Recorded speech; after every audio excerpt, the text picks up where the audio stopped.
ਜ਼ਿੰਦਗੀ ਦੇ ਵਿੱਚ ਕਈ ਵਾਰ ਅਜਿਹੇ ਮੋੜ ਆਉਂਦੇ ਨੇ ਜੋ ਜ਼ਿੰਦਗੀ ਨੂੰ ਉਸ ਦੀ ਲੀਹ ਤੋਂ ਤਾਂ ਉਤਾਰ ਹੀ ਦਿੰਦੇ ਨੇ, ਬਲਕਿ ਇਨਸਾਨ ਦੇ ਉੱਤੇ ਬਹੁਤ ਮੁਸੀਬਤਾਂ ਦਾ ਪਹਾੜ ਵੀ ਖੜਾ ਕਰ ਦਿੰਦੀਆਂ।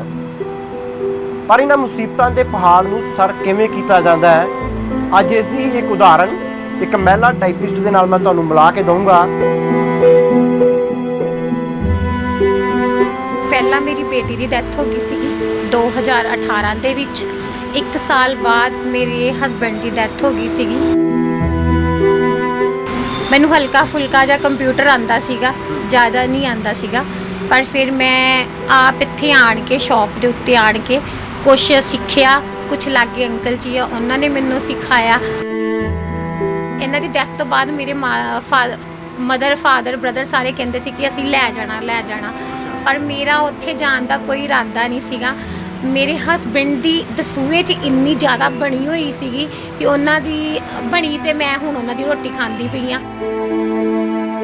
ਬਹੁਤ ਸਾਰੇ ਇਦਾਂ ਦੇ ਟੱਕਰਦੇ ਵੀ ਹੋਣਗੇ ਜਿਹੜੇ ਦੇਖਣੀ ਦੇ ਵਿੱਚ ਜਾਂ ਸੋਚ ਦੇ ਵਿੱਚ ਫਰਕ ਹੁੰਦਾ ਹੋਊਗਾ, ਐਦਾਂ ਵੀ ਵਾਹ ਪੈਂਦਾ ਫਿਰ। ਤੇ ਪਰ ਇਦਾਂ ਦੇ ਵੀ ਬੜੇ ਸੀ ਕਿ ਜਿਨ੍ਹਾਂ ਨੂੰ ਮੈਂ ਨਹੀਂ ਜਾਣਦੀ ਸੀ, ਪਰ ਉਹ ਮੈਨੂੰ ਜਾਣਦੇ ਸੀ, ਤੇ ਜਿਨ੍ਹਾਂ ਨੇ ਭੈਣਾਂ ਵਾਂਗੂ ਆਣ ਕੇ ਮੇਰੇ ਸਿਰ ਦੇ ਉੱਤੇ ਹੱਥ ਰੱਖਿਆ ਭਰਾਵਾਂ ਵਾਂਗੂ। ਤੇ ਕਈ ਇਦਾਂ ਦੇ ਵੀ ਆਏ ਸੀ ਜਿਹੜੇ ਭਾਬੀ ਕਹਿੰਦੇ ਹੁੰਦੇ ਸੀ ਤੇ ਗਲਤ ਨਿਗਾਹ ਨਾਲ ਦੇਖਣ ਦੀ ਕੋਸ਼ਿਸ਼ ਕਰ ਦਿੱਤੀ। ਪਰ ਮੈਂ ਜਿਹੜਾ ਮੇਰਾ ਡਰ ਆ, ਮੇਰਾ ਖੌਫ ਆ, ਮੈਂ ਆਪਣੇ ਘਰ ਦੇ ਦਰਵਾਜ਼ੇ ਦੇ ਪਿੱਛੇ ਛੱਡ ਆਉਂਦੀ ਆ। ਜਦੋਂ ਮੈਂ ਘਰ ਦਾ ਦਰਵਾਜ਼ਾ ਖੋਲ੍ਹਦੀ ਹਾਂ, ਗੇਟ ਖੋਲ੍ਹਦੀ ਹਾਂ ਇੱਧਰ ਆਉਣ ਵਾਸਤੇ, ਮੈਂ ਸਾਰੀਆਂ ਚੀਜ਼ਾਂ ਘਰ ਦੇ ਅੰਦਰ ਹੀ ਲੌਕ ਕਰ ਆਉਂਦੀ ਹਾਂ ਤੇ ਇੱਥੇ ਆਣ ਕੇ ਫਿਰ ਉਵੇਂ ਹੀ ਬਹਾਦਰ ਬਣ ਕੇ ਕੰਮ ਕਰਨ ਦੀ ਕੋਸ਼ਿਸ਼ ਕਰਦੀ ਹਾਂ। ਜਦੋਂ ਘਰ ਚਲੇ ਜਾਂਦੀ ਹਾਂ ਤੇ ਆਪਣੀ ਜ਼ਿੰਦਗੀ ਨੂੰ ਫਿਰ ਉੱਥੇ ਹੀ ਜਾ ਕੇ ਦੁਬਾਰਾ ਆਪਣੇ ਬੱਚਿਆਂ ਦੇ ਨਾਲ ਜੀਣਾ ਸ਼ੁਰੂ ਕਰ ਦਿੰਦੀ। ਕਈ ਲੋਕ ਕਹਿੰਦੇ ਸੀ ਯਾਰ ਜਨਾਨੀ ਬੈਠੀ ਇਹਨੂੰ ਆਂਦਾ ਨਹੀਂ ਹੋਣਾ। ਕਈ ਲੋਕ ਆਂਦੇ ਸੀ ਟਾਈਮ ਪਾਸ ਕਰਨ ਵਾਸਤੇ ਕਿ ਜਨਾਨੀ ਬੈਠੀ ਹੈ, ਚਲੋ ਯਾਰ ਥੋੜਾ ਜਿਹਾ ਇੱਥੇ ਟਾਈਮ ਪਾਸ ਕਰ ਲੈਂਦੇ ਆ। ਕਈਆਂ ਨੇ ਕਿਹਾ ਆਣ ਕੇ ਏਸੀ ਲਵਾ ਲਓ, ਤੁਸੀਂ ਇੰਨੀ ਗਰਮੀ 'ਚ ਬੈਠੇ ਹੋ, ਇਹ ਕਰ ਲਓ, ਪਰ ਅਸੀਂ ਵੀ ਤੇ ਆਪਣਾ ਦੇਖਣਾ ਨਾ ਕਿ ਕਿਵੇਂ ਅਸੀਂ ਜਿੰਨਾ ਸਾਡਾ ਦਾਇਰਾ ਉਹਦੇ ਵਿੱਚ ਹੀ ਰਹਿਣਾ। ਕੀ ਆਮਦਨ ਕਿੰਨੀ ਕੁ ਹੁੰਦੀ ਹੈ, ਪਰਿਵਾਰ ਦਾ ਗੁਜ਼ਾਰਾ ਚੱਲਦਾ? ਬਹੁਤ ਵਧੀਆ ਚੱਲਦਾ ਪਿਆ, ਜਿਵੇਂ ਹੁੰਦੇ ਸੀ ਉਵੇਂ ਹੀ ਚੱਲਦਾ ਪਿਆ। ਸਾਡੇ ਕੋਲ ਸਿਰਫ ਸੋਡੀ ਦੀ ਕਮੀ ਹੈ ਜਾਂ ਮੇਰੀ ਬੇਟੀ ਦੀ ਕਮੀ ਹੈ, ਚੀਜ਼ ਕਿਸੇ ਦੀ ਕਮੀ ਨਹੀਂ ਹੈਗੀ। ਸਾਨੂੰ ਕੋਈ ਪ੍ਰਮਾਤਮਾ ਨੇ ਦਿੱਤਾ, ਜੇ ਖੋਇਆ ਵਾ ਤੇ ਉਹਨੇ ਦਿੱਤਾ ਵੀ ਕਾਫੀ ਕੁਛ, ਪਰ ਇਹ ਹੈ ਕਿ ਆਪਣੇ ਮੋਢਿਆਂ ਦੇ ਉੱਤੇ ਆ, ਕਿਸੇ ਦਾ ਅਹਿਸਾਨ ਨਹੀਂ ਹੈਗਾ।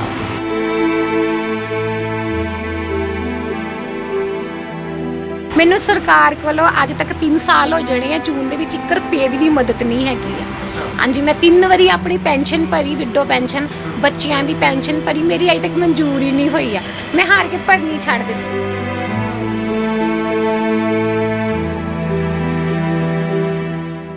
ਸਤਿ ਸ਼੍ਰੀ ਅਕਾਲ, ਹਮਦਰਦ ਟੀਵੀ ਦੇਖ ਰਹੇ ਦਰਸ਼ਕਾਂ ਦਾ ਸਵਾਗਤ ਹੈ। ਜ਼ਿੰਦਗੀ ਦੇ ਵਿੱਚ ਕਈ ਵਾਰ ਅਜਿਹੇ ਮੋੜ ਆਉਂਦੇ ਨੇ ਜੋ ਜ਼ਿੰਦਗੀ ਨੂੰ ਉਸ ਦੀ ਲੀਹ ਤੋਂ ਤਾਂ ਉਤਾਰ ਹੀ ਦਿੰਦੇ ਨੇ, ਬਲਕਿ ਇਨਸਾਨ ਦੇ ਉੱਤੇ ਬਹੁਤ ਮੁਸੀਬਤਾਂ ਦਾ ਪਹਾੜ ਵੀ ਖੜਾ ਕਰ ਦਿੰਦੀਆਂ।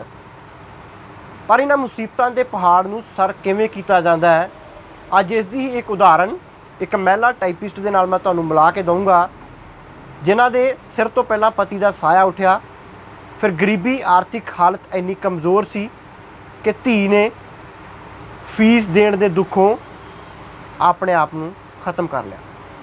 ਦੁੱਖ ਸੀ, ਤਕਲੀਫ ਸੀ, ਪਰ ਉਸ ਮਹਿਲਾ ਨੇ ਹਿੰਮਤ ਨਹੀਂ ਹਾਰੀ ਤੇ ਅੱਜ ਉਹ ਫਿਰ ਆਪਣੇ ਪਤੀ ਦੀ ਸੀਟ ਦੇ ਉੱਤੇ ਬੈਠ ਕੇ ਟਾਈਪਿੰਗ ਦਾ ਕੰਮ ਕਰਦੇ ਨੇ ਔਰ ਆਪਣੀ ਰੋਜ਼ੀ ਰੋਟੀ ਕਮਾ ਰਹੇ ਨੇ। ਜ਼ਿੰਦਗੀ ਜਿੱਤੀ ਹੈ, ਜਿੱਤੀ ਕਿਵੇਂ ਹੈ, ਸੰਘਰਸ਼ਮਈ ਕਹਾਣੀ ਹੈ। ਸਾਡੇ ਨਾਲ ਅੰਮ੍ਰਿਤਪਾਲ ਕੌਰ ਜੀ ਮੌਜੂਦ ਨੇ। ਮੈਮ, ਜਿਵੇਂ ਮੈਂ ਕਿਹਾ ਕਿ ਬੜਾ ਔਖਾ ਰਾਹ ਸੀਗਾ, ਬੜੇ ਦੁੱਖ ਤਕਲੀਫਾਂ ਆਈਆਂ ਜ਼ਿੰਦਗੀ ਦੇ ਵਿੱਚ, ਉਸ ਜ਼ਿੰਦਗੀ ਦੇ ਬਾਰੇ ਜਾਣਨਾ ਚਾਹੁੰਦਾ ਮੈਂ। ਪਹਿਲਾਂ ਮੇਰੀ ਬੇਟੀ ਦੀ ਡੈਥ ਹੋ ਗਈ ਸੀਗੀ 2018 ਦੇ ਵਿੱਚ। 1 ਸਾਲ ਬਾਅਦ ਮੇਰੇ ਹਸਬੈਂਡ ਦੀ ਡੈਥ ਹੋ ਗਈ ਸੀਗੀ 2019 ਦੇ ਵਿੱਚ। ਮੈਨੂੰ ਹਲਕਾ ਫੁਲਕਾ ਜਿਹਾ ਕੰਪਿਊਟਰ ਆਂਦਾ ਸੀਗਾ, ਜ਼ਿਆਦਾ ਨਹੀਂ ਆਂਦਾ ਸੀਗਾ, ਪਰ ਫਿਰ ਮੈਂ ਆਪ ਇੱਥੇ ਆਣ ਕੇ ਸ਼ੌਪ ਦੇ ਉੱਤੇ ਆਣ ਕੇ ਕੁਛ ਸਿੱਖਿਆ। ਕੁਛ ਲਾਗੇ ਅੰਕਲ ਜੀ ਆ, ਉਹਨਾਂ ਨੇ ਮੈਨੂੰ ਸਿਖਾਇਆ। ਕੁਛ ਮੈਂ ਹਿੰਮਤ ਆਪਣੀ ਕਰਕੇ ਸਿੱਖ ਕੇ ਅੱਜ ਆਪਣਾ ਘਰ ਦਾ ਗੁਜ਼ਾਰਾ ਖੁਦ ਬੜੇ ਵਧੀਆ ਤਰੀਕੇ ਨਾਲ ਕਰਦੀ ਪਈ ਹਾਂ। ਪਿੱਛੇ ਗੱਲ ਕਰੀਏ ਤਾਂ ਇਸੇ ਸੀਟ ਦੇ ਉੱਤੇ ਤੁਹਾਡੇ ਪਤੀ ਦੀ ਫੋਟੋ ਵੀ ਲੱਗੀ ਆ, ਇਸੇ ਸੀਟ ਤੇ ਕੰਮ ਕਰਦੇ ਹੁੰਦੇ ਸੀ ਉਹ ਇੱਥੇ ਹੀ ਬੈਠਦੇ ਹੁੰਦੇ ਸੀ, ਮੈਂ ਸਿਰਫ ਉਹਨਾਂ ਨੂੰ ਰੋਟੀ ਦੇਣ ਆਉਂਦੀ ਹੁੰਦੀ ਸੀ। ਅੱਛਾ, ਹਾਂਜੀ। ਤੇ ਕਦੇ ਸੋਚਿਆ ਸੀਗਾ ਜ਼ਿੰਦਗੀ ਦੇ ਵਿੱਚ ਇਦਾਂ ਦਾ ਸਮਾਂ ਆ ਜਾਣਾ ਕਿ ਇਸ ਸੀਟ ਦੇ ਉੱਤੋਂ ਪਤੀ ਦੀ ਸੀਟ ਦੇ ਉੱਤੇ ਬਹਿਣਾ ਪੈਣਾ ਔਰ ਰੋਜ਼ੀ ਰੋਟੀ ਚੱਲਣੀ ਹੈ ਤੋਂ ਆਪਣੀ? ਕਦੀ ਨਹੀਂ ਸੋਚਿਆ ਸੀਗਾ। ਮੈਂ ਘਰੇ ਸਟਿਚਿੰਗ ਦਾ ਕੰਮ ਕਰਦੀ ਸੀਗੀ ਤੇ ਦੁਪਹਿਰੇ ਉਹਨਾਂ ਨੂੰ ਰੋਟੀ ਦੇਣ ਇੱਥੇ ਆਉਂਦੀ ਹੁੰਦੀ ਸੀ, ਬੜੇ ਆਰਾਮ ਨਾਲ ਆਉਂਦੀ ਹੁੰਦੀ ਸੀ। ਤੇ ਘਰ ਇਹ ਨਹੀਂ ਸੋਚਿਆ ਸੀ ਕਿ ਉਹਨਾਂ ਦੀ ਸੀਟ ਦੇ ਉੱਤੇ ਹੀ ਬੈਠ ਕੇ ਮੈਨੂੰ ਮਤਲਬ ਆਪਣੇ ਘਰ ਦਾ ਗੁਜ਼ਾਰਾ ਦੁਬਾਰਾ ਕਰਨਾ ਪੈਣਾ। ਫਿਰ ਕੀ ਗੱਲ ਹੋ ਗਈ ਸੀ, ਕਿਉਂ ਇੱਥੇ ਆਉਣਾ ਪੈ ਗਿਆ? ਪਿੱਛੇ ਥੋੜਾ ਜਿਹਾ ਮੈਂ ਜਾਣਨਾ ਚਾਹੁੰਦਾ, ਪਿਛਲੀ ਜ਼ਿੰਦਗੀ ਦੇ ਝਾਤ ਮਾਰਨੀ। ਮੇਰੀ ਬੇਟੀ ਦੀ ਡੈਥ ਹੋ ਗਈ ਸੀ 2018 ਦੇ ਵਿੱਚ। ਸਕੂਲ ਦੀ ਫੀਸ ਨਾ ਕਰਨ ਕਾਰਨ ਉਹਨੇ ਆਪਣਾ ਸੁਸਾਈਡ ਕਰ ਲਿਆ ਸੀਗਾ ਮੇਰੀ ਬੇਟੀ ਨੇ। ਉਸ ਤੋਂ ਬਾਅਦ ਮੇਰੇ ਪਤੀ ਡਿਪਰੈਸ਼ਨ ਦੇ ਵਿੱਚ ਚਲੇ ਗਏ ਸੀਗੇ, ਬਲਜਿੰਦਰ ਜੀ। ਉਹਨਾਂ ਦਾ ਬੀਪੀ ਵਧਣਾ ਸ਼ੁਰੂ ਹੋ ਗਿਆ ਸੀਗਾ। 6 ਜੂਨ ਨੂੰ ਉਹਨਾਂ ਦਾ ਬੀਪੀ ਇੱਥੇ ਹੀ ਦੁਕਾਨ ਤੇ ਚੇਅਰ ਤੇ ਬੈਠਿਆਂ ਦੇ ਇੰਨਾ ਜ਼ਿਆਦਾ ਵੱਧ ਗਿਆ ਕਿ ਉਹ ਸਿਵਲ ਹਸਪੀਟਲ ਖੁਦ ਹੀ ਆਪ ਹੀ ਚਲੇ ਗਏ ਸੀ। ਉੱਥੇ ਜਾ ਕੇ ਉਹਨਾਂ ਨੂੰ ਪੈਰਾਲਾਈਜ਼ ਦਾ ਅਟੈਕ ਹੋ ਗਿਆ। ਫਿਰ ਅਸੀਂ ਉਹਨਾਂ ਨੂੰ ਜਲੰਧਰ ਹਸਪੀਟਲ ਲੈ ਗਏ। 6-7 ਦਿਨ ਜਲੰਧਰ ਰਹਿ ਕੇ 14 ਜੂਨ ਨੂੰ ਸਵੇਰੇ 5:10 ਤੇ ਉਹਨਾਂ ਦੀ ਡੈਥ ਹੋ ਗਈ ਸੀ। ਹਾਂਜੀ। ਫਿਰ ਇੱਥੇ ਆਉਣ ਦਾ ਕਿਵੇਂ ਮਨ ਬਣਿਆ? ਕਿਉਂਕਿ ਇੱਥੇ ਮੈਂ ਜਦੋਂ ਤਹਿਸੀਲ ਦੇ ਵਿੱਚ ਆਪਾਂ ਦੇਖਦੇ ਹਾਂ, ਲਗਭਗ ਸਾਰੀਆਂ ਤਹਿਸੀਲਾਂ ਦੇ ਵਿੱਚ ਦੇਖਦੇ ਹਾਂ, ਹਾਲਾਂਕਿ ਅੰਦਰ ਸਟਾਫ ਤਾਂ ਬਹੁਤ ਮਹਿਲਾਵਾਂ ਕੰਮ ਕਰਦੀਆਂ ਨੇ, ਦਫ਼ਤਰਾਂ ਦੇ ਵਿੱਚ ਸਰਕਾਰੀ ਨੌਕਰੀਆਂ ਕਰਦੀਆਂ ਨੇ। ਇੱਥੇ ਆਪਾਂ ਦੇਖ ਲਏ ਮੋਸਟਲੀ ਜੈਂਟਸ ਹੁੰਦੇ ਨੇ ਕੰਮ ਕਰਦੇ। ਤਾਂ ਇੱਥੇ ਫਿਰ ਕਿਵੇਂ ਹੌਸਲਾ ਬਣਿਆ, ਕਿਵੇਂ ਮਨ ਦੇ ਵਿੱਚ ਆਇਆ ਵੀ ਕਿਉਂ ਨਾ ਮੈਂ ਉਹੀ ਕੰਮ ਕਰ ਲਵਾਂ? ਮੇਰੇ ਪਿਛੋਕੜ ਮੇਰੇ ਪਿਤਾ ਜੀ ਮੇਰੇ ਖੇਤੀ ਦਾ ਕੰਮ ਕਰਦੇ ਨੇ। ਬ੍ਰਦਰ ਮੇਰਾ ਚੰਡੀਗੜ੍ਹ ਜੌਬ ਕਰਦਾ ਵਾ। ਮੇਰੇ ਇਹਨਾਂ ਦੀ ਡੈਥ ਤੋਂ ਬਾਅਦ ਮੇਰੇ ਮਦਰ ਫਾਦਰ ਬ੍ਰਦਰ ਸਾਰੇ ਕਹਿੰਦੇ ਸੀ ਕਿ ਅਸੀਂ ਲੈ ਜਾਣਾ, ਪਰ ਮੇਰਾ ਉੱਥੇ ਜਾਣ ਦਾ ਕੋਈ ਇਰਾਦਾ ਨਹੀਂ ਸੀਗਾ। ਮੇਰੇ ਹਸਬੈਂਡ ਦੀ ਦਸੂਏ 'ਚ ਇੰਨੀ ਜ਼ਿਆਦਾ ਬਣੀ ਹੋਈ ਸੀਗੀ ਕਿ ਉਹਨਾਂ ਦੀ ਬਣੀ ਤੇ ਮੈਂ ਹੁਣ ਉਹਨਾਂ ਦੀ ਰੋਟੀ ਖਾਂਦੀ ਪਈ ਹਾਂ। ਮੈਨੂੰ ਫਿਰ ਇਹ ਸੀ ਕਿ ਮੈਂ ਇੱਥੇ ਹੀ ਰਹਿ ਕੇ ਆਪਣੇ ਘਰ ਹੀ ਰਹਿ ਕੇ ਕੁਝ ਕਰਕੇ ਕਰ ਲਵਾਂਗੀ, ਪਰ ਮੈਂ ਵਾਪਸ ਉੱਥੇ ਨਹੀਂ ਜਾਣਾ, ਆਪਣੇ ਪੇਕੇ ਨਹੀਂ ਜਾਣਾ। ਫਿਰ ਇਸ ਕੰਮ ਨੂੰ, ਇਹ ਤਾਂ ਕੰਮ ਆਉਂਦਾ ਵੀ ਨਹੀਂ ਸੀਗਾ, ਫਿਰ ਇਹਨੂੰ ਕਰਨ ਦੀ ਕਿਵੇਂ ਹਿੰਮਤ ਪਾਈ? ਇਹ ਕੰਮ 2013 ਦੇ ਵਿੱਚ ਮੈਨੂੰ ਇਹਨਾਂ ਨੇ 15 ਦਿਨ ਪੰਜਾਬੀ ਟਾਈਪ ਦੇ ਸਿੱਖੀ ਸੀਗੀ ਮੈਂ ਮਦਰ ਟਰੇਸਾ ਵਾਲਿਆਂ ਕੋਲੋਂ। ਉਦੋਂ SDM ਸਰ ਬਲਜਿੰਦਰ ਸਰ ਹੁੰਦੇ ਸੀਗੇ। ਉਹਨਾਂ ਨੇ ਕਿਹਾ ਸੀ ਕਿ ਤੁਸੀਂ ਨਾ ਇਹਨਾਂ ਨੂੰ, ਬਲਜਿੰਦਰ ਨੂੰ ਕਿਹਾ ਸੀ ਕਿ ਤੁਸੀਂ ਆਪਣੀ ਵਾਈਫ ਨੂੰ ਪੰਜਾਬੀ ਟਾਈਪਿੰਗ ਸਿਖਾ ਲਓ ਤੇ ਮੈਂ ਇਹਨਾਂ ਨੂੰ ਸੇਵਾ ਕੇਂਦਰ ਕਿਤੇ ਐਡਜਸਟ ਕਰ ਦੇਵਾਂਗਾ। ਉਹ 2013 ਦੀ ਸਿੱਖੀ 2019 ਦੇ ਵਿੱਚ ਮੇਰੇ ਕੰਮ ਆਈ। ਹਾਂਜੀ। ਤਾਂ ਫਿਰ ਇੱਥੇ ਕਦੀ ਐ ਨਹੀਂ ਲੱਗਾ ਵੀ ਸਾਰੇ ਮਰਦ ਨੇ, ਜਾਂ ਜਦੋਂ ਕੰਮ ਵੀ ਤਹਿਸੀਲਾਂ 'ਚ ਤਾਂ ਮੋਸਟਲੀ ਇਹ ਦੇਖਦੇ ਆ ਵੀ ਇੱਥੇ ਜੈਂਟਸ ਹੀ ਕੰਮ ਕਰਵਾਉਣ ਆਉਂਦੇ ਨੇ, ਹੈ ਨਾ? ਤਾਂ ਫਿਰ ਲੱਗਾ ਨਹੀਂ ਕਦੀ ਵੀ ਮੈਂ ਕਿਵੇਂ ਡੀਲ ਕਿਵੇਂ ਕਰੂੰਗੀ, ਕਿਵੇਂ? ਔਰ ਇਹ ਕੰਮ ਬੜੇ ਬਰੀਕੀ ਵਾਲੇ ਨੇ, ਹੈ ਨਾ? ਕਾਗਜ਼ੀ ਪੱਤਰੀ ਜ਼ਮੀਨਾਂ ਦਾ ਕਾਗਜ਼ ਤਿਆਰ ਹੁੰਦੇ ਨੇ। ਤਾਂ ਫਿਰ ਕਦੀ ਐ ਨਹੀਂ ਸੀ ਮਨ 'ਚ ਆਇਆ? ਬਹੁਤ ਕੁਛ ਆਇਆ। ਇਵੇਂ ਮੈਂ ਹਮੇਸ਼ਾ ਘਰ 'ਚ ਰਹਿਣ ਵਾਲਿਆਂ ਦੇ ਵਿੱਚ ਸੀਗੀ। ਜਦੋਂ ਮਤਲਬ ਮੇਰੀ ਇੱਕ ਪ੍ਰੋਬਲਮ ਸੀਗੀ ਕਿ ਜਦੋਂ ਕੋਈ ਜ਼ਿਆਦਾ ਇਕੱਠ ਹੋ ਜਾਂਦਾ ਤੇ ਮੈਨੂੰ ਸਫੋਕੇਸ਼ਨ ਹੋਣੀ ਸ਼ੁਰੂ ਹੋ ਜਾਂਦੀ ਸੀਗੀ। ਪਰ ਉਸ ਚੀਜ਼ ਨੂੰ ਮੈਂ ਆਪਣੀ ਮੇਰੀ ਕਮਜ਼ੋਰੀ ਦੇ ਉੱਤੇ ਮੈਂ ਆਪਣਾ ਪਾਇਆ ਉਹ। ਤੇ ਮੈਂ ਉਸ ਤੋਂ ਬਾਅਦ ਫਿਰ ਹੌਲੀ ਹੌਲੀ ਅੰਕਲ ਤਰਲੋਕ ਜੀ ਨੇ, ਉਹਨਾਂ ਨੇ ਮੈਨੂੰ ਬਹੁਤ ਜ਼ਿਆਦਾ ਕੰਮ ਸਿਖਾਇਆ। ਉਹਨਾਂ ਨਾਲ 6 ਮਹੀਨੇ ਲੱਗ ਗਏ ਮੈਂ ਕੰਮ ਇੱਕਦਮ ਸਿੱਖ ਕੇ, ਤੇ ਹੁਣ ਮੈਂ ਆਪਣਾ ਵਧੀਆ ਤਰੀਕੇ ਨਾਲ ਕੰਮ ਕਰ ਲਿਆ। ਹੁਣ ਰੁਜ਼ਗਾਰ ਚੱਲ ਰਿਹਾ, ਕਿਸੇ ਦੇ ਅੱਗੇ ਹੱਥ ਨਹੀਂ ਅੱਡਣਾ ਪੈਂਦਾ? ਘੱਟੋ ਬਿਲਕੁਲ ਨਹੀਂ ਆ। ਮੈਨੂੰ ਕਦੀ ਮੈਂ ਆਪਣੇ ਪੇਰੈਂਟਸ ਕੋਲੋਂ ਵੀ ਨਹੀਂ ਮੰਗਿਆ ਕਿ ਮੈਨੂੰ ਚਾਹੀਦੇ ਨੇ, ਸਗੋਂ ਮੈਂ ਆਪਣੀ ਮਦਰ ਆਪਣੇ ਕੋਲ ਰੱਖੇ ਹੋਏ ਨੇ। ਮੈਂ ਆਪਣੀ ਮੰਮੀ ਦਾ ਖਰਚਾ ਹੁਣ ਆਪ ਖੁਦ ਉਠਾਉਂਦੀ ਪਈ ਹਾਂ ਕਿ ਮੇਰੇ ਮਦਰ ਮੇਰੇ ਕੋਲ ਹੈ ਤੇ ਉਹਨਾਂ ਦੀ ਰਿਸਪੌਂਸਿਬਿਲਟੀ ਮੇਰੇ ਸਿਰ ਦੇ ਉੱਤੇ ਹੈ। ਅੱਛਾ, ਕਦੀ ਐਂ ਤਾਂ ਨਹੀਂ ਹੋਇਆ ਵੀ ਬੜੇ ਲੋਕ ਕਹਿੰਦੇ ਹੋਣਗੇ ਵੀ ਛੋਟੇ ਵੱਡੇ ਕੰਮ ਨੇ, ਤਹਿਸੀਲਦਾਰ ਉੱਥੇ ਬੈਠਾ, ਛੋਟਾ ਜਿਹਾ ਇੱਕ ਟੀਨ ਦਾ ਕਮਰਾ ਪਾਇਆ, ਕਦੀ ਐਂ ਤਾਂ ਨਹੀਂ ਆਉਂਦਾ ਵੀ ਮੈਂ ਮਤਲਬ ਕਿ ਲੋਕ ਛੋਟੇ ਵੱਡੇ ਕੰਮ ਦੇ ਨਾਲ ਵੀ ਤੁਲਨਾ ਕਰਦੇ ਹੋਣਗੇ ਇਸ ਕਰਕੇ? ਨਹੀਂ ਕਰਦੇ ਰਹਿਣ, ਆਪਾਂ ਤਾਂ ਰੋਟੀ ਖਾਣੀ ਹੈ। ਸਿੰਪਲ ਜੀ ਗੱਲ ਆ। ਕਈਆਂ ਨੇ ਕਿਹਾ ਆਣ ਕੇ AC ਲਵਾ ਲਓ, ਤੁਸੀਂ ਇੰਨੀ ਗਰਮੀ 'ਚ ਬੈਠੇ ਹੋ, ਇਹ ਕਰ ਲਓ, ਪਰ ਅਸੀਂ ਵੀ ਤੇ ਆਪਣਾ ਦੇਖਣਾ ਨਾ ਕਿ ਕਿਵੇਂ ਅਸੀਂ ਜਿੰਨਾ ਸਾਡਾ ਦਾਇਰਾ ਉਹਦੇ ਵਿੱਚ ਹੀ ਰਹਿਣਾ। ਕੋਈ ਛੋਟੇ ਵੱਡੇ ਵਾਲੀ ਗੱਲ ਨਹੀਂ ਹੈਗੀ ਆ, ਸਗੋਂ ਵਧੀਆ ਹੈ। ਮੈਡਮ ਤੋਂ ਇਲਾਵਾ ਤਾਂ ਨਹੀਂ ਲੋਕ ਕੁਝ ਵੀ ਨਹੀਂ ਕਹਿੰਦੇ ਆ, ਮੈਡਮ ਤਾਂ ਕਹਿੰਦੇ ਹੀ ਹੈ ਨਾ। ਅੱਛਾ, ਇੱਕ ਗੱਲ ਹੋਰ ਹੈ, ਜਦੋਂ ਆਪਾਂ ਦੇਖਦੇ ਸਾਡੇ ਸਮਾਜ ਦਾ ਤਾਣਾ ਬਾਣਾ ਇਦਾਂ ਦਾ ਹੋ ਗਿਆ, ਸਾਰੇ ਬੰਦੇ ਨਹੀਂ ਗਲਤ, ਪਰ ਬਹੁਤ ਸਾਰੇ ਇਦਾਂ ਦੇ ਟੱਕਰਦੇ ਵੀ ਹੋਣਗੇ ਜਿਹੜੇ ਦੇਖਣੀ ਦੇ ਵਿੱਚ ਜਾਂ ਸੋਚ ਦੇ ਵਿੱਚ ਫਰਕ ਹੁੰਦਾ ਹੋਊਗਾ। ਐਦਾਂ ਵੀ ਵਾਹ ਪੈਂਦਾ ਕਦੇ? ਬਹੁਤ ਪਿਆ ਸੀ ਸਟਾਰਟਿੰਗ ਦੇ ਵਿੱਚ, ਮਤਲਬ ਇੰਨਾ ਪਿਆ ਸੀ ਕਿ ਮੈਂ ਘਰੇ ਜਾ ਕੇ ਰੋਜ਼ ਹੀ ਰੋ ਲੈਂਦੀ ਹੁੰਦੀ ਸੀਗੀ ਕਿ ਮੈਨੂੰ ਕੋਈ ਗਲਤ ਮੇਰੇ ਮੂੰਹ 'ਤੇ ਹੀ ਮਤਲਬ ਪ੍ਰਪੋਜ਼ ਕਹਿ ਸਕਦੇ ਹਾਂ ਆਪਾਂ। ਤਾਂ ਇੱਦਾਂ ਦੇ ਵੀ ਕਾਫੀ ਇਹਨਾਂ ਦੀ ਜਾਣ ਪਛਾਣ ਦੇ ਵਿੱਚੋਂ ਵੀ ਕਾਫੀ ਆਏ ਸੀਗੇ, ਮੈਂ ਨਾਂ ਨਹੀਂ ਕਿਸੇ ਦਾ ਵੀ ਲਊਂਗੀ। ਤੇ ਪਰ ਇੱਦਾਂ ਦੇ ਵੀ ਬੜੇ ਸੀ ਕਿ ਜਿਨ੍ਹਾਂ ਨੂੰ ਮੈਂ ਨਹੀਂ ਜਾਣਦੀ ਸੀ ਪਰ ਉਹ ਮੈਨੂੰ ਜਾਣਦੇ ਸੀ, ਤੇ ਜਿਨ੍ਹਾਂ ਨੇ ਭੈਣਾਂ ਵਾਂਗੂ ਆਣ ਕੇ ਸਿਰ ਦੇ ਉੱਤੇ ਮੇਰੇ ਸਿਰ ਦੇ ਉੱਤੇ ਹੱਥ ਰੱਖਿਆ ਭਰਾਵਾਂ ਵਾਂਗੂ। ਤੇ ਕਈ ਇੱਦਾਂ ਦੇ ਵੀ ਆਏ ਸੀ ਜਿਹੜੇ ਭਾਬੀ ਕਹਿੰਦੇ ਹੁੰਦੇ ਸੀ ਤੇ ਗਲਤ ਨਿਗਾਹ ਨਾਲ ਦੇਖਣ ਦੀ ਕੋਸ਼ਿਸ਼ ਕਰ ਦਿੱਤੀ। ਪਰ ਸੋਡੀ ਕਹਿੰਦੇ ਹੁੰਦੇ ਸੀਗੇ ਮੇਰੀ ਸ਼ੇਰਨੀ ਆ, ਤੇ ਮੈਂ ਸੱਚੀ ਸ਼ੇਰਨੀ ਬਣ ਕੇ ਹੀ ਆਪਣਾ ਟਾਈਮ ਕੱਟਦੀ ਪਈ। ਤੇ ਬੇਟੀ ਦਾ ਥੋੜ੍ਹਾ ਜਿਹਾ ਮੈਂ ਜਾਣਨਾ ਚਾਹੂੰਗਾ, ਕਿਵੇਂ ਫੀਸ ਦਾ ਕੀ ਚੱਕਰ ਪਿਆ ਸੀਗਾ? ਬੇਟੀ ਨੇ ਕਦੀ ਗੱਲ ਕੀਤੀ ਸੀ ਕਿਹੜੀ ਕਲਾਸ 'ਚ ਪੜ੍ਹਦੀ ਸੀ ਬੇਟੀ? ਬੇਟੀ ਪਹਿਲਾਂ ਪੜ੍ਹਦੀ ਸੀ 6th ਦੇ ਵਿੱਚ, ਨਾਨਕੇ ਤੱਕ ਹੀ ਪੜ੍ਹੀ ਹੈ ਉਹ, ਨਾਨਕੇ ਆਪਣੇ ਫਤਿਹਗੜ੍ਹ ਚੂੜੀਆਂ।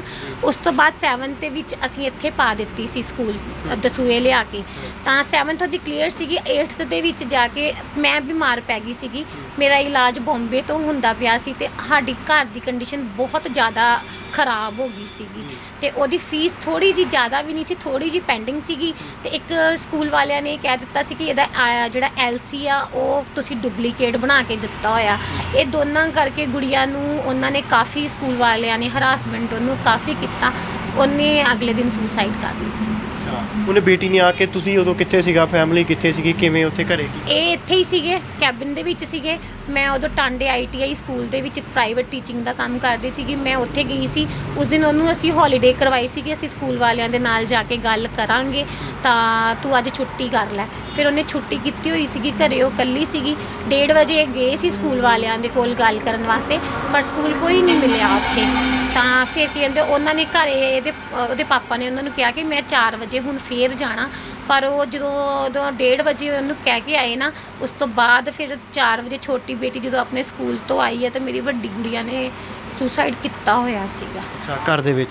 ਹਾਂਜੀ, ਘਰ ਦੇ ਵਿੱਚ। ਕਿੰਨੀ ਉਮਰ ਸੀਗੀ ਬੇਟੀ ਦੀ? ਉਹਦੀ 14 ਸਾਲ ਦੀ ਸੀਗੀ। ਇੰਨਾ ਵੱਡਾ, ਇੰਨਾ ਖੌਫਨਾਕ ਕਦਮ ਚੱਕ ਲਿਆ, ਇੰਨੀ ਡਿਪਰੈਸਡ ਸੀਗੀ ਉਹ ਥੋੜੀ ਸੀਗੀ, ਸਿੰਸੀਅਰ ਕਾਫੀ ਸੀਗੀ ਉਹ। ਇੱਕ ਗਰੀਬੀ ਕਰਕੇ ਘਰ ਦਾ ਮਾਹੌਲ ਵੀ ਕੁਛ ਹੋਇਆ ਹੁੰਦਾ, ਉਹ ਹਰ ਇੱਕ ਚੀਜ਼ ਨੂੰ ਸਮਝਦੀ ਸੀਗੀ ਕਿ ਸਾਡੇ ਘਰ ਦੇ ਵਿੱਚ ਕਿਵੇਂ ਆ। ਉਹ ਜਿਸ ਦਿਨ ਸਵੇਰੇ ਮੈਂ ITI ਗਈ ਹਾਂ, ਮੈਨੂੰ ਕਹਿ ਕੇ ਗਈ, ਮੈਨੂੰ ਕਹਿੰਦੀ ਕਿ ਮੰਮਾ ਯੂਨੀਫਾਰਮ ਫੇਰ ਨਵੀਂ ਸਕੂਲ ਕਰਾਂਗੇ ਤਾਂ ਯੂਨੀਫਾਰਮ ਫੇਰ ਲੈਣੀ ਪਏਗੀ, ਆਪਾਂ ਕਿੱਥੋਂ ਲਿਆਵਾਂਗੇ। ਤਾਂ ਮੈਂ ਉਹਨੂੰ ਇਹ ਕਿਹਾ, ਮੈਂ ਕਿਹਾ ਕੋਈ ਗੱਲ ਨਹੀਂ, ਪੰਜਾਬ ਬੋਰਡ ਹੀ ਇਹ ਹੈ, ਹੋਰ ਕਿਸੇ ਸਕੂਲ ਪਾਵਾਂਗੇ, ਪੰਜਾਬ ਬੋਰਡ ਹੀ ਕਰ ਦੇਵਾਂਗੇ। ਤੇ ਯੂਨੀਫਾਰਮ ਤਾਂ ਮੈਂ ਕਿਹਾ ਤੇਰੀ ਪਹਿਲਾਂ ਹੀ ਸ਼ਰਟ ਲਿਆਉਣ ਵਾਲੀ ਹੈ, ਮੈਂ ਕਿਹਾ ਮੈਂ ਤੇਰੀ ਯੂਨੀਫਾਰਮ ਲੈ ਕੇ ਘਰੇ ਹੀ ਸਟਿਚ ਕਰ ਦੇਣੀ ਆ, ਤਾਂ ਤੂੰ ਚਿੰਤਾ ਨਾ ਕਰ। ਪਤਾ ਨਹੀਂ ਬਾਅਦ ਦੇ ਵਿੱਚ ਉਹਦੇ ਦਿਮਾਗ 'ਚ ਕੀ ਆਇਆ ਕਿ ਉਹੀ ਜਾਣਦੀ ਹੈ ਜਾਂ ਉਹਨੂੰ ਲੈ ਕੇ ਜਾਣਾ, ਸਾਰਾ ਕੁਝ ਨਾਲ ਹੀ ਚਲਾ ਗਿਆ ਸਭ ਕੁਝ। ਤਾਂ ਫਿਰ ਹੁਣ ਕਿਵੇਂ ਦੇਖਦੇ ਹੋ ਉਸ ਸਮੇਂ ਨੂੰ ਤੇ ਅੱਜ ਦੇ ਸਮੇਂ ਨੂੰ? ਕੁਝ ਜ਼ਿੰਦਗੀ ਦੇ ਵਿੱਚ ਫਰਕ ਪਿਆ? ਕਿਉਂਕਿ ਉਦੋਂ ਹੌਸਲੇ ਦੀ ਬਹੁਤ ਲੋੜ ਹੁੰਦੀ ਹੈ, ਜਦੋਂ ਬੰਦਾ ਟੁੱਟ ਜਾਂਦਾ, ਡਿੱਗ ਜਾਂਦਾ ਹੈ, ਐਡੀ ਵੱਡੀ ਟ੍ਰੈਜੇਡੀ ਘਰ ਦੇ ਵਿੱਚ ਹੋ ਜਾਣੀ, ਤਾਂ ਫਰਕ ਕੀ ਦੇਖਦੇ ਹੋ ਉਸ ਸਮੇਂ ਨੂੰ ਜਦੋਂ ਯਾਦ ਕਰਦੇ ਹੋ? ਸੁਭਾਵਿਕ ਤੌਰ ਦੇ ਉੱਤੇ ਮਨ ਦੇ ਵਿੱਚ ਇੱਕ ਡਰ, ਖੌਫ, ਇਸ ਤਰੀਕੇ ਦੀਆਂ ਚੀਜ਼ਾਂ ਆਉਂਦੀਆਂ ਹੋਣ? ਬੜਾ ਕੁਛ ਆਉਂਦਾ ਵਾ, ਪਰ ਮੈਂ ਜਿਹੜਾ ਮੇਰਾ ਡਰ ਆ, ਮੇਰਾ ਖੌਫ ਆ, ਮੈਂ ਉਹ ਆਪਣੇ ਘਰ ਦੇ ਦਰਵਾਜ਼ੇ ਦੇ ਪਿੱਛੇ ਛੱਡ ਆਉਂਦੀ ਹਾਂ। ਜਦੋਂ ਮੈਂ ਘਰ ਦਾ ਦਰਵਾਜ਼ਾ ਖੋਲ੍ਹਦੀ ਹਾਂ, ਗੇਟ ਖੋਲ੍ਹਦੀ ਹਾਂ ਇੱਧਰ ਆਉਣ ਵਾਸਤੇ, ਮੈਂ ਉਹ ਸਾਰੀਆਂ ਚੀਜ਼ਾਂ ਘਰ ਦੇ ਅੰਦਰ ਹੀ ਲੌਕ ਕਰ ਆਉਂਦੀ ਹਾਂ ਅਤੇ ਇੱਥੇ ਆਣ ਕੇ ਫਿਰ ਉਵੇਂ ਹੀ ਬਹਾਦਰ ਬਣ ਕੇ ਕੰਮ ਕਰਨ ਦੀ ਕੋਸ਼ਿਸ਼ ਕਰਦੀ ਹਾਂ।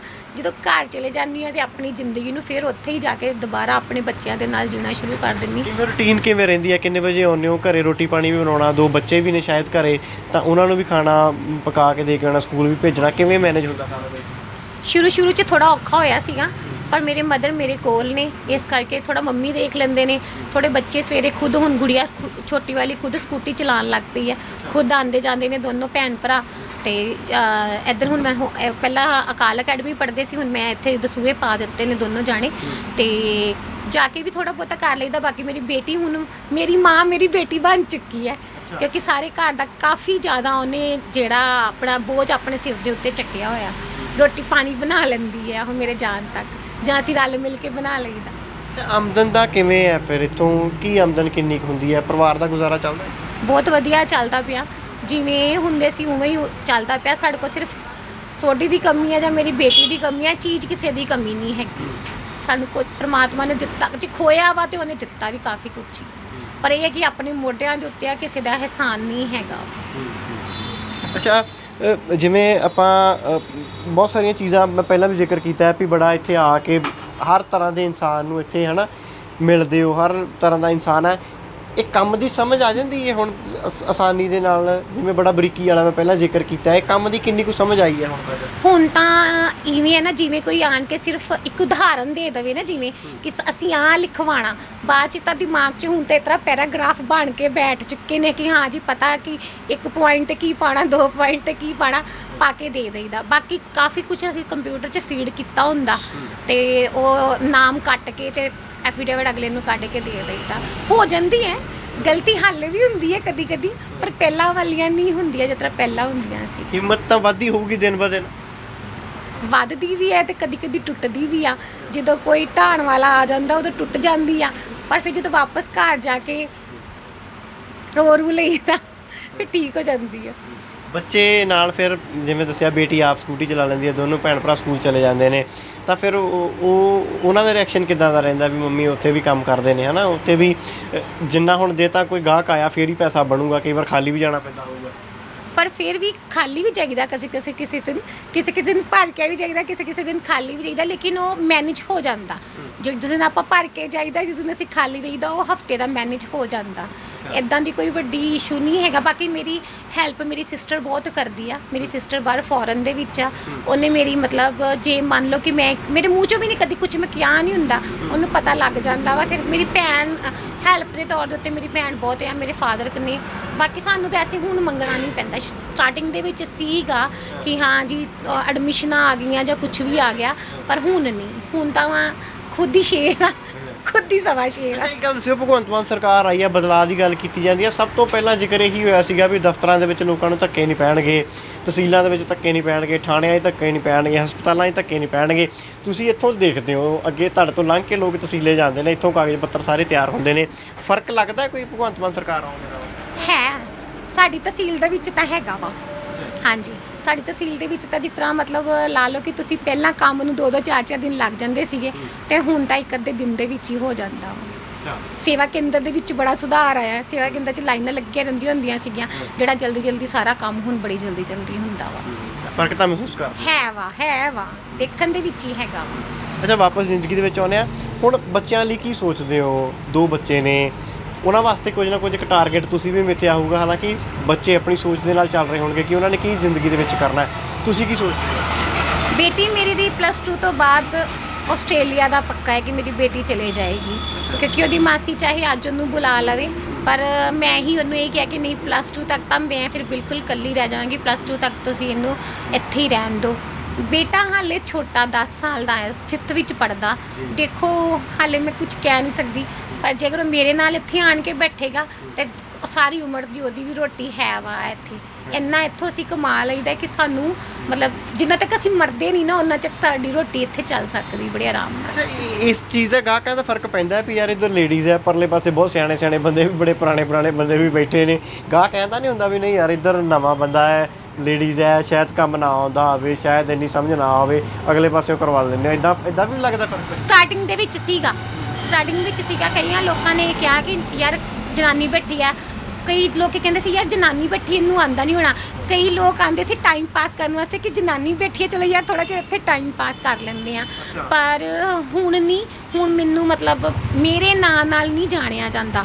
ਮੈਨੂੰ ਮੇਰਾ ਨਾਂ ਅੰਮ੍ਰਿਤਪਾਲ ਹੈ, ਪਰ ਮੈਨੂੰ ਅੰਮ੍ਰਿਤਪਾਲ ਦੀ ਬਜਾਏ ਬਲਜਿੰਦਰ ਬੋਦਲ ਦੇ ਨਾਲ ਸਾਰੇ ਲੋਕੀ ਜਾਣਦੇ ਨੇ। ਮੈਂ ਆਪਣੇ ਹਸਬੈਂਡ ਦਾ ਨੇਮ ਪਲੇਟ ਵੀ ਹਾਲੇ ਸੇਮ ਉਹਦੇ ਆਪਣੇ ਕੈਬਿਨ ਦੇ ਬਾਹਰ ਉਵੇਂ ਹੀ ਰੱਖੀ ਹੋਈ ਆ, ਬੋਰਡ ਵੀ ਉਹਨਾਂ ਦੇ ਨਾਂ ਦਾ ਹੀ ਆ। ਜਦੋਂ ਮੈਨੂੰ ਕੋਈ ਫੋਨ ਆਉਂਦਾ ਨਾ ਕਿ ਬਲਜਿੰਦਰ ਜੀ ਕਿਵੇਂ, ਮੈਨੂੰ ਮਤਲਬ ਇਵੇਂ ਲੱਗਦਾ ਕਿ ਜਿਵੇਂ ਸੋਡੀ ਨੂੰ ਹੀ ਕੋਈ ਕਹਿੰਦਾ ਪਿਆ ਹੋਵੇ। ਤੇ ਫਰਕ ਸੀਗਾ, ਪਰ ਮੈਨੂੰ ਹੁਣ ਨਹੀਂ ਮਹਿਸੂਸ ਹੁੰਦਾ। ਹੁਣ ਜਿੰਨੇ ਮੇਰੇ ਮਤਲਬ ਆਪਾਂ ਜਿਵੇਂ ਪੱਕੇ ਕਸਟਮਰ ਕਿਸੇ ਦੇ ਬਣੇ ਹੁੰਦੇ ਆ, ਇੱਦਾਂ ਸਾਡੇ ਕੋਲ ਬਸ ਪੱਕੇ ਕਸਟਮਰ ਹੈਗੇ ਕਿ ਜਿਹਨੇ ਕਿਤੇ ਨਹੀਂ ਜਾਣਾ, ਉਹਨੇ ਸਾਡੇ ਕੋਲ ਹੀ ਆਉਣਾ। ਅੱਛਾ, ਆਖਰੀ ਸਵਾਲ ਹੈ, ਬਹੁਤ ਸਾਰੇ ਲੋਕ ਇੱਦਾਂ, ਜਿਵੇਂ ਮੈਂ ਸ਼ੁਰੂਆਤ ਦੇ ਵਿੱਚ ਹੀ ਕਿਹਾ ਸੀਗਾ ਵੀ ਹਿੰਮਤ ਹਾਰ ਜਾਂਦੇ ਨੇ, ਟੁੱਟ ਜਾਂਦੇ ਨੇ। ਤੁਸੀਂ ਇਹ ਸਾਰੀ ਚੀਜ਼ ਨੂੰ, ਇਸ ਪੂਰੇ ਸੰਘਰਸ਼ ਨੂੰ ਪਿੰਡੇ 'ਤੇ ਹੰਢਾਇਆ, ਉਹਨਾਂ ਲੋਕਾਂ ਨੂੰ ਕੁਝ ਕਹਿਣਾ ਚਾਹੁੰਦੇ ਆ ਜਿਹੜੇ ਹਾਰ ਕੇ ਬਹਿ ਜਾਂਦੇ ਨੇ? ਬਿਲਕੁਲ, ਅਗਰ ਘਰਦਿਆਂ ਦਾ ਸਾਥ ਹੋਵੇ। ਮੈਨੂੰ ਮੇਰੀ ਇਨ-ਲॉज ਫੈਮਿਲੀ 'ਚੋਂ ਕੋਈ ਸਾਥ ਨਹੀਂ ਮਿਲਿਆ ਸੀਗਾ ਮੇਰੇ, ਕਿਉਂਕਿ ਇਹ ਇਕੱਲੇ ਹੀ ਸੀਗੇ, ਇਸ ਕਰਕੇ ਕੋਈ ਹੈ ਹੀ ਨਹੀਂ ਸੀਗਾ। ਮੇਰੇ ਪਾਪਾ ਨੇ ਮੈਨੂੰ ਇਹ ਕਿਹਾ ਸੀ ਕਿ ਸੋਡੀ ਤੈਨੂੰ ਸ਼ੇਰ ਕਹਿੰਦਾ, ਤੂੰ ਸ਼ੇਰ ਬਣ ਕੇ ਰਹਿਣਾ। ਤੇ ਮੈਂ ਆਪਣੀ ਵੱਲੋਂ ਪੂਰੀ ਕੋਸ਼ਿਸ਼ ਉਹੀ ਕੀਤੀ ਆ। ਤੇ ਮੈਂ ਜਿਹੜੀਆਂ ਮੇਰੇ ਵਰਗੀਆਂ ਵਿਚਾਰੀਆਂ ਭੈਣਾਂ, ਮੈਂ ਉਹਨਾਂ ਨੂੰ ਵੀ ਇਹੀ ਕਹਾਂਗੀ ਕਿ ਕੁਝ ਕਰੋਗੇ ਤਾਂ ਵਧੀਆ ਵਾ, ਨਹੀਂ ਤਾਂ ਕਿਸੇ ਦੇ ਹੱਥ ਵੱਲ ਦੇਖ ਕੇ ਰੋਟੀ ਖਾਣੀ ਬੜੀ ਔਖੀ ਹੈ। ਹਿੰਮਤ ਕਰੋ ਤੇ ਉੱਠ ਜਾਓ, ਬੜਾ ਵਧੀਆ ਰਹਿ ਜਾਈਦਾ। ਗੱਲਾਂ ਮੈਨੂੰ ਦੁੱਖ ਹੋਰ ਜ਼ਿਆਦਾ। ਕਦੀ ਆਪਾਂ ਦੇਖਦੇ ਹਾਂ ਬਹੁਤ ਸਾਰੇ ਕੇਸਾਂ ਦੇ ਵਿੱਚ, ਕਦੇ ਵਿਆਹ ਦਾ ਪ੍ਰੈਸ਼ਰ ਵੀ ਪਿਆ ਸੀਗਾ ਕਿ ਵਿਆਹ ਕਰਵਾ ਲਓ, ਕਿਵੇਂ ਬੱਚੇ ਪਾਲੇਗੀ। ਇਹ ਵੀ ਤਾਂ ਬੜੇ ਸਾਰੇ ਰਿਸ਼ਤੇਦਾਰ ਇੱਦਾਂ ਦੇ ਟੱਕਰ ਜਾਂਦੇ ਨੇ ਜਿਹੜੇ ਇਹ ਸਲਾਹ ਵੀ ਦੇਣ ਵਾਲੇ ਹੈਗੇ ਸੀ। ਮੇਰੀ ਮਾਸੀ ਸੀਗੀ, ਮੇਰੀ ਮਾਸੀ ਨੇ ਮੇਰੇ 'ਤੇ ਕਾਫੀ ਪ੍ਰੈਸ਼ਰ ਪਾਇਆ ਸੀ ਕਿ ਹਾਲੇ ਉਮਰ ਕੀ ਆ, ਇਹ ਆ ਉਹ ਆ। ਪਰ ਨਹੀਂ, ਅਗਰ ਵਿਆਹ ਦਾ ਸੁੱਖ ਰਹਿਣਾ ਹੁੰਦਾ ਨਾ ਤਾਂ ਸੋਡੀ ਨਹੀਂ ਰਹਿ ਜਾਣਾ ਸੀਗਾ। ਫਿਰ ਇਸ ਕਰਕੇ ਮੈਨੂੰ ਕੋਈ ਉਹ ਪਾਇਆ ਸੀ ਘਰਦਿਆਂ ਨੇ ਵੀ ਥੋੜਾ ਬਹੁਤਾ ਪ੍ਰੈਸ਼ਰ ਕੀਤਾ ਸੀ ਕਿ ਬੱਚੇ ਕਿਵੇਂ, ਪਰ ਜਦੋਂ ਫਿਰ ਮੈਂ ਇੱਥੇ ਸਟੈਂਡ ਹੋ ਗਈ ਤੇ ਸਾਰੇ ਰਿਸ਼ਤੇਦਾਰਾਂ ਨੂੰ ਪਤਾ ਵਾ ਕਿ ਆਪਣਾ ਖਾਂਦੀ ਆਪਣਾ ਕਮਾਉਂਦੀ ਹੈ, ਇਸ ਕਰਕੇ ਹੁਣ ਕੋਈ ਕੁਝ ਨਹੀਂ ਕਹਿੰਦਾ। ਸਟਾਰਟਿੰਗ 'ਚ ਸੀ 1-2 ਜਾਣਿਆਂ ਨੇ ਕਿਹਾ ਸੀ। ਸਰਕਾਰ ਵੱਲੋਂ ਕਦੀ ਕੋਈ ਮਦਦ ਮਿਲੀ ਹੈ? ਬਹੁਤ ਸਾਰੀਆਂ ਪੈਨਸ਼ਨ ਸਕੀਮਸ ਹੈਗੀਆਂ ਨੇ ਜਾਂ ਹੋਰ ਵੀ ਸਹੂਲਤਾਂ ਸਰਕਾਰ ਦਿੰਦੀ ਹੈ, ਤਾਂ ਕਦੀ ਸਰਕਾਰ ਵੱਲੋਂ ਮਿਲਿਆ ਕੁਝ? ਮੈਨੂੰ ਸਰਕਾਰ ਕੋਲੋਂ ਅੱਜ ਤੱਕ 3 ਸਾਲ ਹੋ ਜਾਣੇ ਆ, ਜੂਨ ਦੇ ਵਿੱਚ 1 ਰੁਪਏ ਦੀ ਵੀ ਮਦਦ ਨਹੀਂ ਹੈਗੀ ਆ। ਹਾਂਜੀ, ਮੈਂ 3 ਵਾਰੀ ਆਪਣੀ ਪੈਨਸ਼ਨ ਭਰੀ, ਵਿਡੋ ਪੈਨਸ਼ਨ, ਬੱਚਿਆਂ ਦੀ ਪੈਨਸ਼ਨ ਭਰੀ, ਮੇਰੀ ਅਜੇ ਤੱਕ ਮਨਜ਼ੂਰ ਹੀ ਨਹੀਂ ਹੋਈ ਆ। ਮੈਂ ਹਾਰ ਕੇ ਭਰਨੀ ਛੱਡ ਦਿੱਤੀ। ਉਹ ਕਿੱਥੇ ਅਟਕ ਜਾਂਦਾ ਕੰਮ? ਪਤਾ ਹੀ ਨਹੀਂ, ਹੁਸ਼ਿਆਰਪੁਰ ਜਾ ਕੇ ਬਾਅਦ 'ਚ ਮੇਰੀ ਸਲਿੱਪ ਹੀ ਨਹੀਂ ਆਉਂਦੀ ਹੈ ਵਾਪਸ। ਫਿਰ 3 ਵਾਰੀ ਭਰ ਕੇ ਛੱਡ ਦਿੱਤੀ ਆ। ਤੇ ਕੀ ਕਹਿੰਦੇ ਨੇ, BPL ਦਾ ਕਾਰਡ ਬਣਾਉਣ ਦੀ ਬੜੀ ਵਾਰੀ ਕੋਸ਼ਿਸ਼ ਕੀਤੀ ਸੀ, ਦਾਣਿਆਂ ਵਾਲੇ ਦਾ।